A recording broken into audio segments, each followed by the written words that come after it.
We once again were on our way to the front, arriving in Cincinnati on the morning of August the 30th, 1862. We were then ferried across the Ohio River to Covington, Kentucky, where we reported to Major General Wright. Breakfast was served to the regiment there, and at 10 o'clock a.m., we took up the march for the Kentucky Central Depot, located on 8th and Washington Streets. On the way, we passed the home of Jesse R. Grant, father of General U.S. Grant. We stopped and gave the old gentleman 3 cheers. Hey, Pap! Hey, Pap! Hey, Pap! We boarded the boxcars at the station with orders to report to General Nelson at Lexington, but the Battle of Richmond, Kentucky had been fought and lost. General Nelson had been wounded. I realized then that Cincinnati was in trouble, and it was up to us to help stop it. Henry Hardin, 90th Ohio Volunteer Infantry.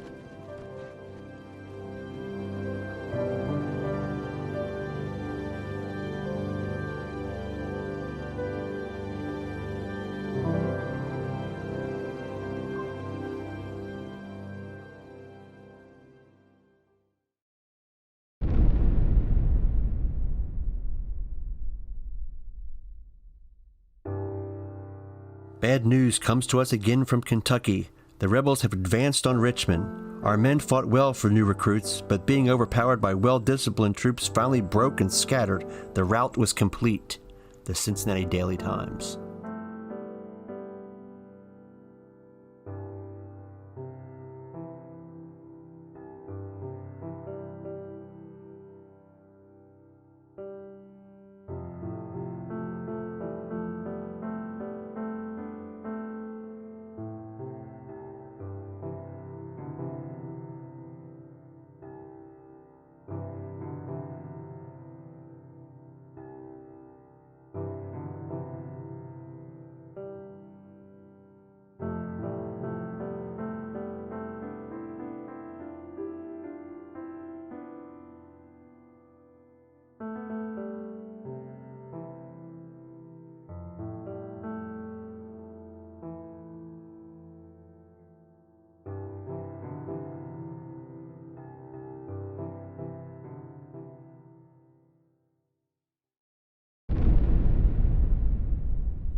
The undersigned, by the order of Major General Wright, assumes command of Cincinnati, Covington, and Newport. It is but fair to inform the citizens that an active, daring, and powerful enemy threatens them with every consequence of war. Yet the cities must be defended, and their inhabitants must assist in the preparation. Patriotism, duty, honor, self-preservation call them to the labor, and it must be performed equally by all classes. First, all businesses must be suspended at 9 o'clock today. Every business house must be closed. Second, under the direction of the mayor, the citizens must, within an hour after the suspension of business, assemble in a convenient public places for orders. As soon as possible, they will be assigned to their work. The labor ought to be that of love, and the undersigned trusts and believes it will be so. Anyhow, it must be done. The willing shall properly credited, the unwilling promptly visited. The principle adopted is citizens for labor, soldiers for battle. Third, the ferry boats will cease plying the river after 4 o'clock a.m. until further orders. Martial law is hereby proclaimed in the 3 cities, but until they can be relieved by the military, the injunctions of this proclamation will be executed by the police.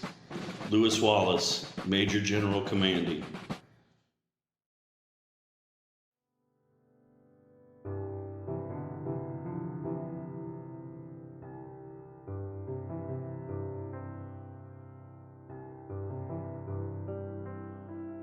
It is fight or surrender. At last, the rebels are howling at our doors. They are marching in force upon Cincinnati. The military force at hand is insufficient to stay their progress, and the defense of this city rests in a great degree upon her own people. We can drive back the hot-blooded horde.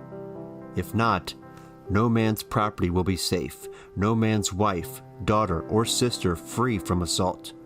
Our cause now is not only the cause of the Union, but the defense of our own homes, our wives, and our children.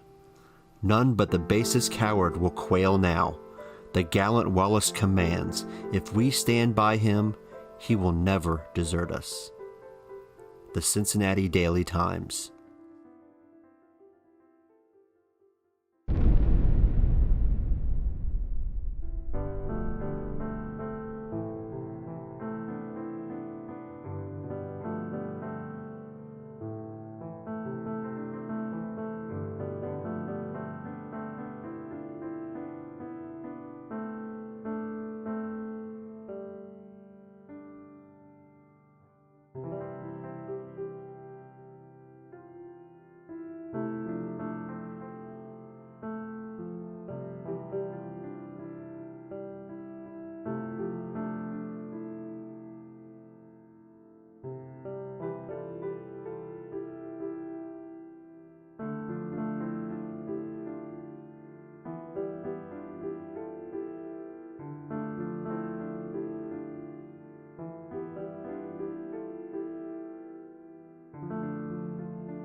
Governor Todd, I am much gratified with the course you have taken in calling upon the people to defend themselves. If we in the northern states cannot guard our borders against maroonding bands, the contest is hopeless. Secretary of War Edwin Stanton.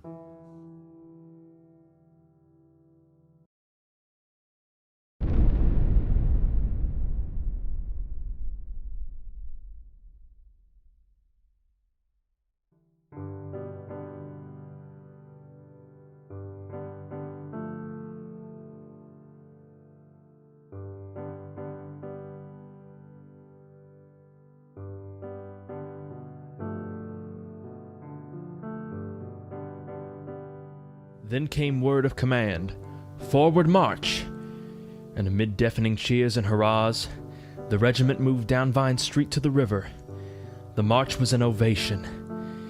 The windows were filled with ladies, handkerchiefs waving, and amid tears and many "God bless you" boys, we passed through the streets and crossed the pontoon bridge into Kentucky.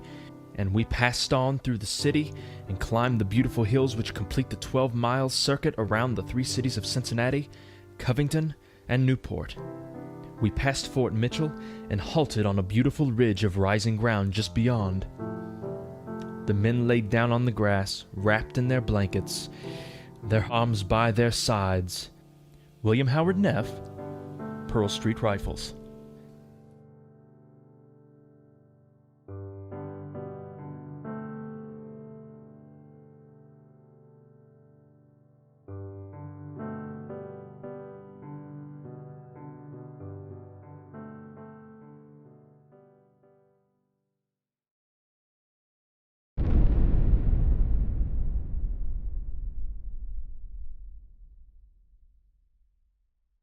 "700 men showed up for duty at 5 a.m.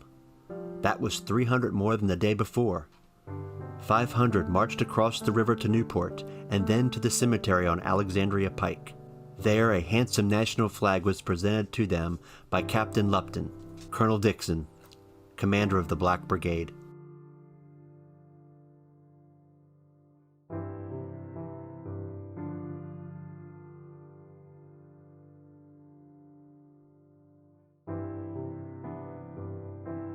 The Army of the Confederate States has again entered your territory under my command.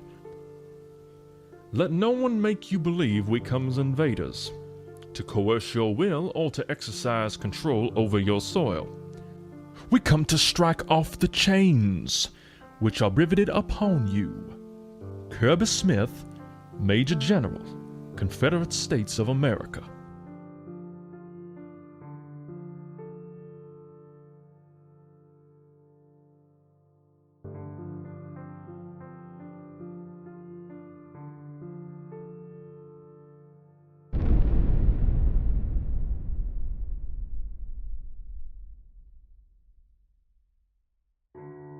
As of 1 o'clock this morning, dispatches from Falmouth, Kentucky report that the enemy is within 4 miles of that city. We must keep cool. Indication today is that there will be fighting in the vicinity of Cincinnati, Covington, and Newport. The Cincinnati Daily Times. A half dozen or so men each day told me about the panic in Cincinnati and Covington. Finally, General Kirby Smith gave me permission to attack. General Heath.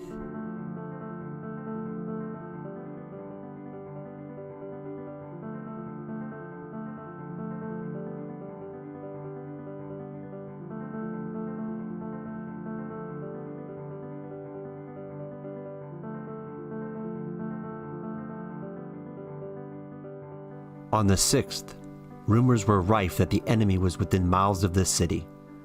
At 9 p.m., we marched to Fort Mitchell. The weather was excessively hot, the roads dusty, and our haversacks, canteens, cartridge boxes, and each knapsack full with clothes and the 1,000 little comforts and souvenirs with which loving hearts had provided us, weighed as much as the traveling trunk of a Saratoga Belle. General Phil Hayes, 103rd Ohio.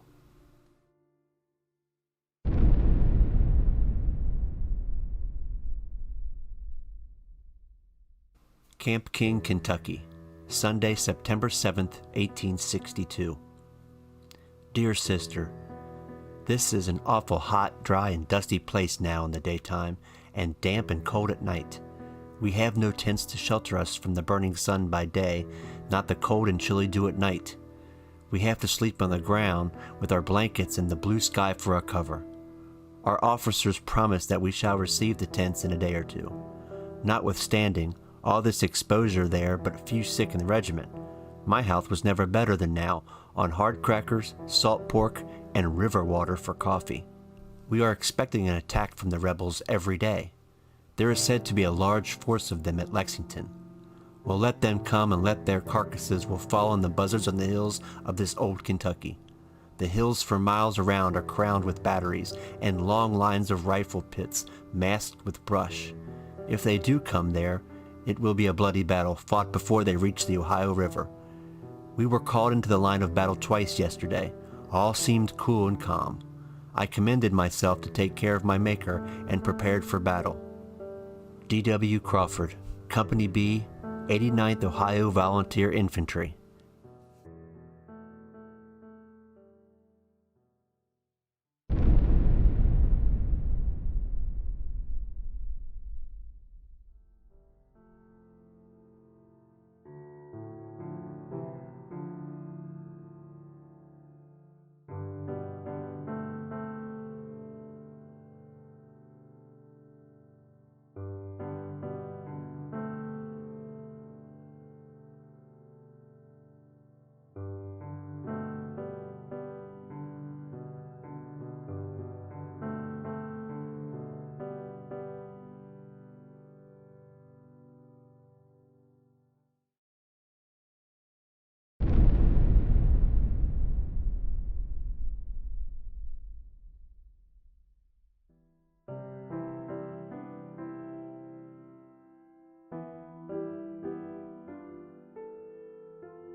September 10th, 6 a.m. I entered my own door to make preparations for my departure. The good woman was up. The 4 little innocents were asleep in the bliss of ignorance, happy in quiet slumber. I was ready for the campaign. A heavy blanket, a few good cigars, a haversack loaded with edibles, and a black bottle of medicinal liquid, Cherry Bounce, very choice. As I stepped onto the pavement, my neighbor did the same. He too was off for the war. At each of our adjoining chamber windows stood a solitary female. We joined our regiment at the landing. The expansive acres were crowded with armed citizens in companies and regiments. The pontoon was a moving panorama, newly made warriors and wagons hastening southward. We marched up into the hills, and the boiling September sun poured upon us like a furnace. Henry Howe.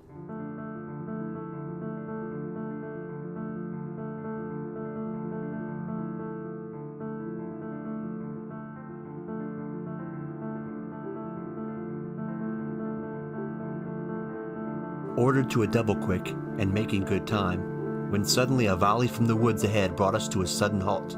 Company A lost 1 man, 2 wounded. Companies A, D, and I were sent to the left and right of the skirmishers. The lieutenant called a halt, stepping in front of the men, swinging his sword and saying, "Men, you are in the presence of the enemy. The first man I see flinch, I'll cut off his head with my sword." N.A. Piney, 104th Ohio Regiment.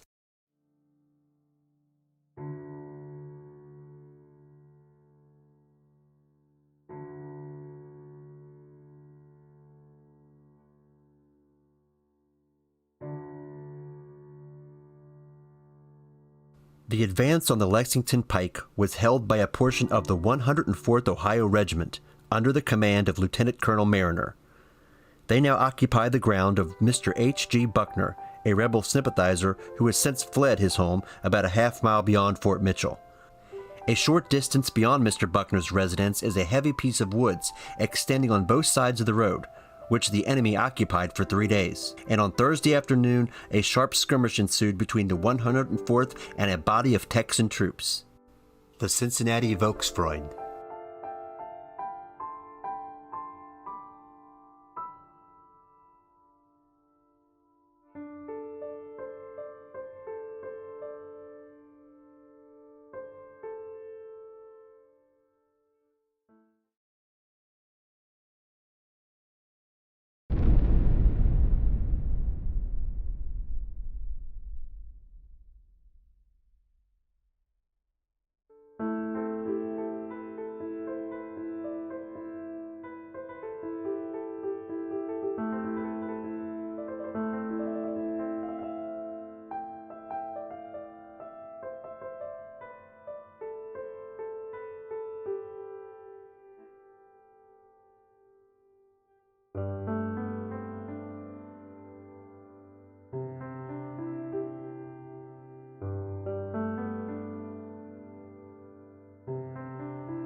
Let the defenders of Cincinnati remember this.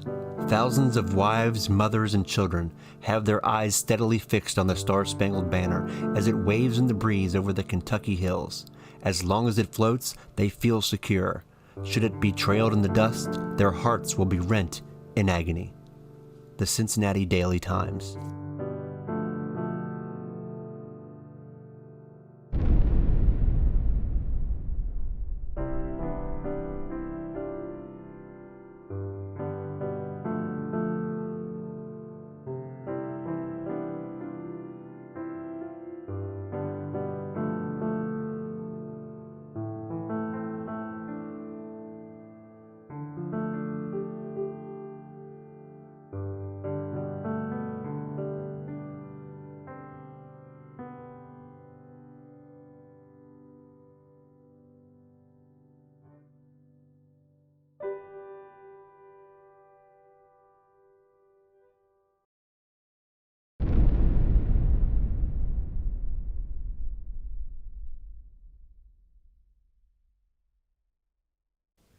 In the morning, we heard the inspiring note of the famous campaigning song, "John Brown's body lies mouldering in the grave," but his soul is marching on. It was sung by the entire army of 80,000 men. Nothing could be more inspiring or beautiful. Regiment after regiment caught up the strain and joined in the grand chorus. It reverberated from hill and valley, now dying away, now coming back with increased volume and force, an occasion which comes but once in a lifetime, never to be forgotten. William Howard Neff, Pearl Street Rifles.